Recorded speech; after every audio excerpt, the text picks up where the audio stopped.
Welcome to the Two Pages Project, part of the Coil Entertainment Network. I'm Rob Steele. If you'd like to become a published author with us, and frankly, who wouldn't, because it's very cool, stay tuned after the show for a vast majority of the details. But let's get to this week's story. And in this week's story, we return to the mysterious world of Lieutenant Cooper Wright as he attempts to discover who killed a racist waitress at an Indian restaurant. Yes, this one gets that weird. Give a listen to Customer Service by Rob Steele.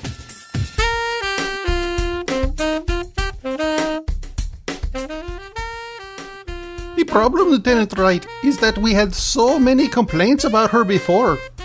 I couldn't substantiate them at first, but when we put that recorder by her register, and once I saw just one day of her actual work, well, I was going to fire her today, but Cynthia had that car accident, and we were going to be short-staffed for about a week, and I did not see really much of a choice. I mean, one more week. What could it hurt, right? I nodded sympathetically. I worked my way through school in retail and fast food. I've been on the other side of the counter, and I know it's a real pain in the ass. We need to see the recording. Actually, that one and your regular security footage, too. Certainly, but I'm not sure it will help. The recording I made has sound, unlike our regular footage, but you can't see any of the faces of the customers. I'm not sure why he thinks we can't sync the two up, but there we go. I leave that to Daryl Silverstone, our resident techie. Find the bad seeds, and maybe we find some good suspects. Mr. Banow looks genuinely remorseful and is being quite helpful. I'm not even sure he realizes that recordings like the one he just made are, well, let's just say they're not entirely legal. Although they may be legal in India, where I suspect he's from. It's partly the skin coloring, but mostly the accent. I am a detective, you know. I realize I'm kind of starting this story in the middle. Let me back up a bit. 2 days ago, we got a call about a body in an alleyway. Caucasian woman, maybe early 50s, a bit hefty. Hands and feet looked like they were bound with zip ties. Dr. Young confirmed that at autopsy. Cause of death? She was asphyxiated. Now, people asphyxiate all the time, but the zip ties and body dump made suicide really, really unlikely. The thing we didn't have was an ID. That's why it took 2 days to get to Saffron Fair, a local Indian French restaurant. Eventually, we got a hit from a missing person report. Charmaine Lafont, 52, single. Mr. Ranjit Banow, the restaurant manager, confirmed her ID, and we got her story. He said that no one really liked her because she was hateful. He said that she was really great during the interview, but when it came to actual customer service, she was, let's say, lacking. He's the one who filed the report when she didn't show up for work. He knew that she didn't have any family, and he suspected that because of her attitude, probably not many friends. In watching this video, I'm surprised someone didn't kill her in the restaurant. I mean, I've never eaten at Saffron Fair. Indian food and I don't agree, and French is not my kind of thing. But even if I liked it, I wouldn't come back if I knew this woman worked here. Wow, she is hateful. Daryl synced the video from the surveillance system with the video Mr. Banow made, and, well, I'm amazed that Mr. Banow kept her even being short-staffed. Most of the comments I'm hearing, I don't want to repeat even in a police report.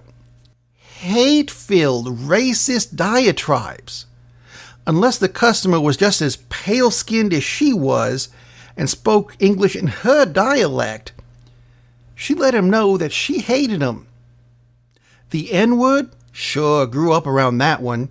Heard way too much of that during my daughter's gangster rap phase. Thank God for jazz, right? But some of these words even I'm not familiar with. And some I know she's not using right. There's this couple who look to be Indian, as in India, not Native American, and she called them Abus.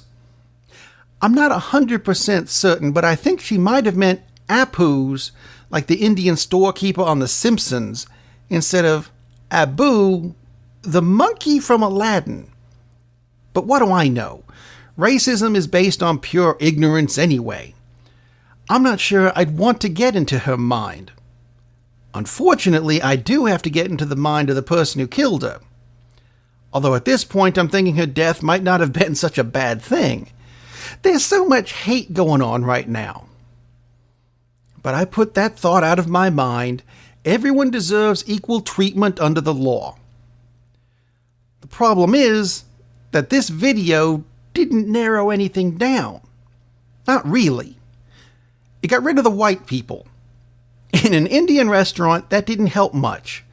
Most of the customers had some non-Caucasian coloring in the skin, and she badmouthed all of them. Of the 150 or so customer groups, we could rule out 2 couples.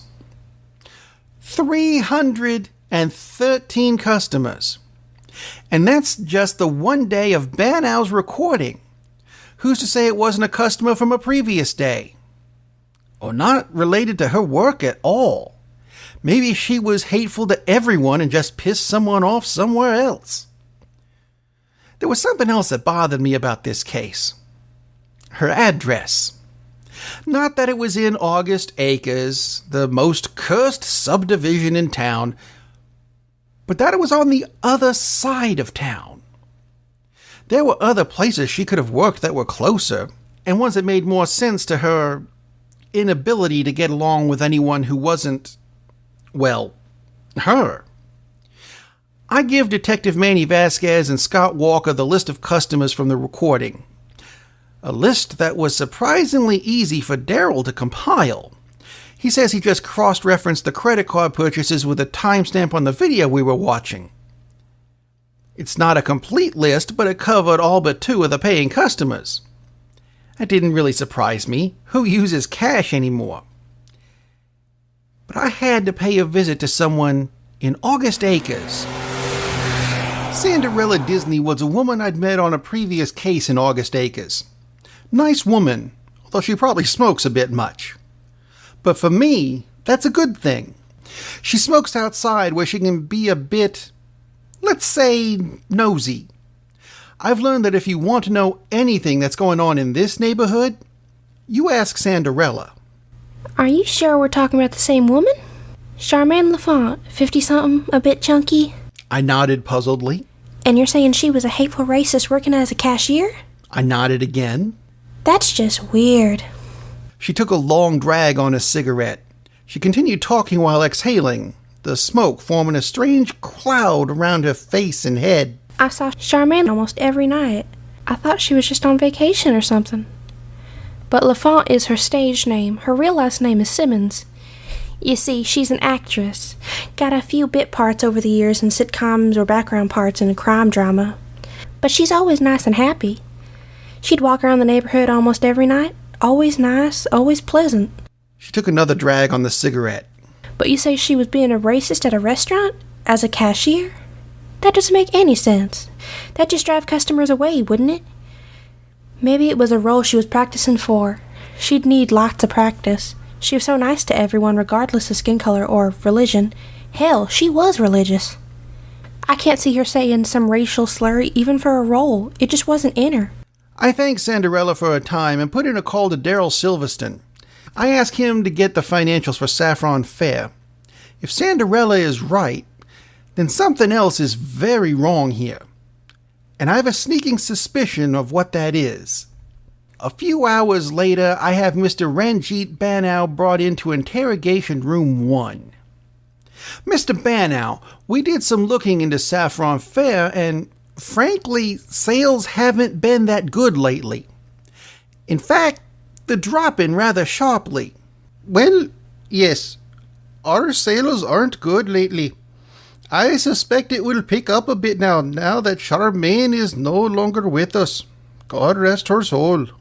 What I'm wondering is how you found her in the first place. He looks puzzled at this. I'll explain. I did some research into Ms. Lafont, who is really Ms. Simmons. She's an actress. Does a lot of stage work, but some television too. She doesn't need a waitress job. She's actually somewhat successful. So how did you manage to hire her away from the career she wanted? Now, I looked into your financials too, and I didn't find enough in your American accounts to pay her off, but I did find several other accounts in Switzerland and the Caymans. I don't know too many restaurant managers who have enough money to keep it there, especially restaurants as small as the Saffron Fair. I think it's time you tell me what's going on. Sanjeet looked, well, sweaty and nervous. Then he asked for a lawyer. I rather expected that. After meeting for about an hour with his lawyer that looked way out of his tax bracket, the district attorney was called in. I was left out of that conversation. We resumed our conversation about an hour later. Mr. Bannow has agreed to tell you what you wish to know, said Isaac Gregg, the lawyer, in return for immunity for his crimes here in America. I gave a sideways glance at the DA, who just shrugged. I returned the gesture and waited for Mr. Bannow to tell me what he knows. Eventually he began, I worked for what you call a drug cartel in India. It was not voluntary, but it paid well. I was an accountant. As my little revenge for forcing me into that life, I stole several $1 million and hid it in accounts around the world. One day, they said they found another accountant to take over for me.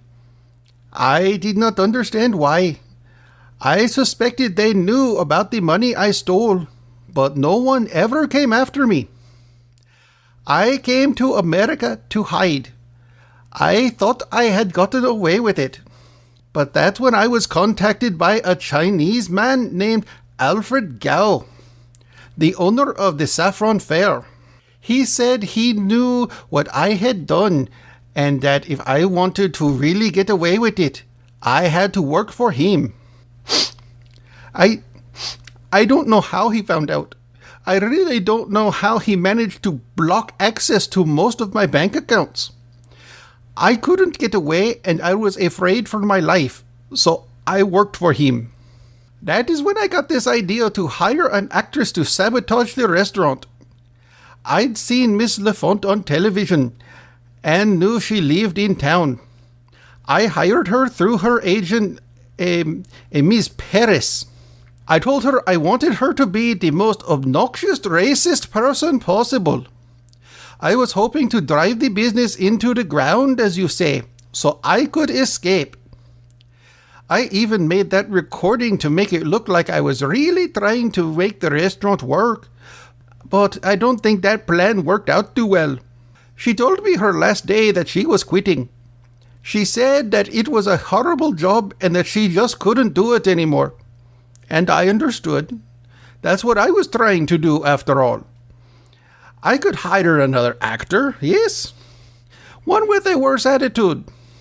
I didn't want to make her do it, but I didn't see any other way out. So yes, I let her go. But I didn't kill her. I never wanted into a life of crime. I had enough trouble laundering the money for the cartel. I thought life would be easier here in America. Everyone is always coming to the States for a better life. I drank that Kool-Aid too. And look what it got me. Drinking the Kool-Aid. I hate that term. Came from the Jonestown's massacre, where the so-called Reverend Jim Jones gave poison to his followers, and thus the phrase was allegedly born. Except he didn't use Kool-Aid. He used the knockoff Flavor Aid. Why people can't get that right? I have a talk with the DA, and he's convinced that Bannow didn't kill Charmaine Lafont. I'm fairly convinced too. Bannow is going to be put in witness protection until we find the restaurant owner, Mr. Gao. Although, that name sounds familiar. Gao. And Miss Paris, too. Those names bugged me the rest of the day. It wasn't until I was on the way home that it hit me. The Magic Club. A few months ago, there was a killing by a magician, which might have been a hit, but it was covered up by a hacker who managed to erase a vast majority of the evidence. Are they back? And if so, what was the purpose of opening this restaurant and forcing a former crime syndicate accountant to manage it? I have this awful feeling that these cases are tied together somehow. And it's going to take a while to figure this one out.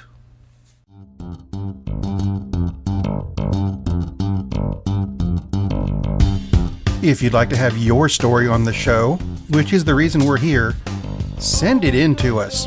Check out the website, twopagesproject.com, for the rules, and we'll take your short story and publish it first as an ebook on the website, then turn it into an audiobook for the podcast. And when we've got enough stories, we'll turn it all into an actual book that you can buy at a store. How cool, right? If you'd like to submit your story, just email it to contact@twopagesproject.com. We'll be open to any type of story you want to send us, not just mystery, but horror or sci-fi, fantasy, historical fiction, western, romance. Whatever you feel like writing, just submit your story for the audiobook treatment and publishing on our website. Just use the email address contact@twopagesproject.com. And of course, don't forget to pass the show around because it's free and fun. And of course, we'd also like to thank iTunes, the Google Play Store, Village Connection Radio, and everyone else who carries it for passing the show along. And don't forget to check out the Coil Entertainment Network website, coil.us, and be sure to listen to all the other shows, or even follow us on Pinterest or YouTube. And while you're there, check out the Coil Entertainment Network store, where we've got t-shirts and hats that all go to support the network, so please check that out. It'd be very helpful for us, and hey, you get clothes. Now, if you're interested in being part of the audiobook process, either as a voice or if you think you have music that would go in the background somewhere, awesome. Use that same email address, contact@twopagesproject.com. Now, next week, I'm taking a week off because it's basically the year anniversary for the show, and I need a vacation. But I will be back the following week. So until then, be safe and keep writing.